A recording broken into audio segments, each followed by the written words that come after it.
Jadi cerita ini tuh dialami oleh seseorang yang bernama Arya. Dia harus pindah ke sebuah desa yang namanya itu Rangkaspuna. Dia harus pindah ke sana karena rumahnya itu disita dan bapaknya itu bangkrut. Jadi sembari bapaknya ini cari uang di kota, dia harus tinggal sama omnya di desa tersebut, di desa Rangkaspuna. Di mana omnya ini adalah kepala desa di sana. Sebelum Arya benar-benar pindah, dia itu cerita sama dua orang temannya, Budi dan Gama. Ketika diceritain, Budi sama Gama ini langsung sadar, loh, desa Rangkaspuna. Desa itu tuh sering dipakai buat orang-orang yang pengen aborsoy. Kalian tahu kan aborsoy itu? Kalau perempuan hamil dikeluarin tuh, itu aborsoy. Dan ternyata bener aja. Pas Arya ini lagi naik bis pengen ke desa tersebut, di bis itu tuh dia bareng sama satu perempuan yang lagi halim. Namanya Nita. Dia pengen aborsoy di desa itu. Singkat cerita, ketika si Arya ini nyampe di desa Rangkaspuna, dia mulai ngerasain banyak keanehan di situ. Dimana Arya itu sadar kalau di desa itu tuh sama sekali nggak ada bocil. Dan di ujung desa itu kayak ada satu rumah yang benar-benar hawanya itu aneh. Ketika ditanya, ternyata itu adalah rumah dukun aborsoy. Namanya adalah Nyi Itoh. Karena Arya ini orang baru, ya tentu dia pengen tahu desanya kayak gimana. Akhirnya dia keliling-keliling. Nah, ketika lagi keliling-keliling desa itu, ternyata Arya ini selalu dipantau sama dua orang. Satu adalah preman desa di sana namanya Barja. Dan yang satu lagi, ya Nyi Itoh. Seiring berjalannya waktu, ternyata bukan cuma diikutin ataupun diperhatiin aja nih gerak-geriknya si Arya. Ternyata Arya mulai mengalami hal-hal yang mengerikan, yang membahayakan nyawanya dia. Karena dia itu selalu pengen dicelakain sama pegawainya Pak Ageng. Tapi untungnya selalu gagal. Lama-kelamaan si Arya ini makin gak betah, makin resah dan pengen cari tahu kenapa dia itu selalu pengen dicelakain dan sebenarnya di desa ini tuh ada apa.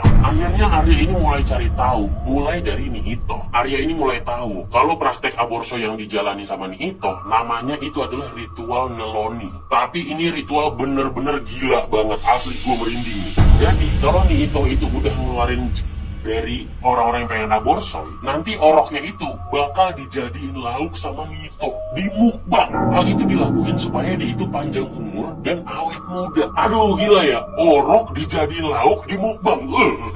Selain itu, orang-orang yang bantuin Nyi Itoh itu bakal dapat kekayaan, kemakmuran, dan keturunan. Ya asal orang itu ngebawa cewek hamidun datang ke situ buat oroknya nanti itu di mukbang.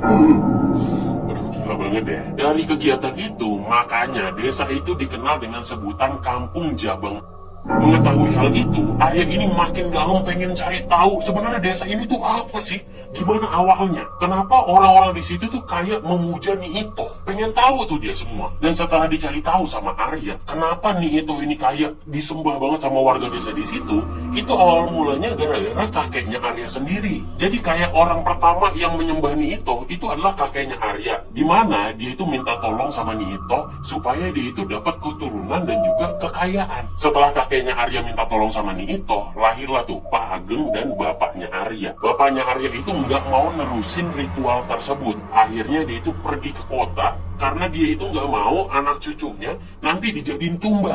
Akhirnya Pak Ageng nih yang melanjutin ritual tersebut dan tetap tinggal di desa itu. Mulai dari situ tuh Nyi Itoh ini kayak dipuja sama orang-orang di situ. Tapi akhirnya kakeknya si Arya itu dibun-bun sama Nyi Itoh gara-gara gagal mempersembahkan cucunya yaitu Arya untuk dijadiin santapan sama Nyi Itoh. Dan ada yang lebih plot twistnya lagi. Nah setelah dicari tahu lagi nih sama si Arya, ternyata si Arya ini sengaja dikirim ke desa itu bukan karena masalah cuma bapaknya ini bangkrut, tapi bapaknya Arya ini sengaja ngirim Arya ke desa tersebut untuk dijadiin tumbal buat disantap sama Nyi Itoh supaya nanti bapaknya dapat kekayaan lagi. Gila, ini cerita tuh bener-bener plot twist banget. Nah setelah tahu dia itu bakal dijadiin tumbal, akhirnya dia minta tolong nih sama dua temennya tadi, Gama dan Budi, buat nyelamatin dia. Dan akhirnya dia berhasil nih keluar dari desa itu bantuan dari dua temennya tadi.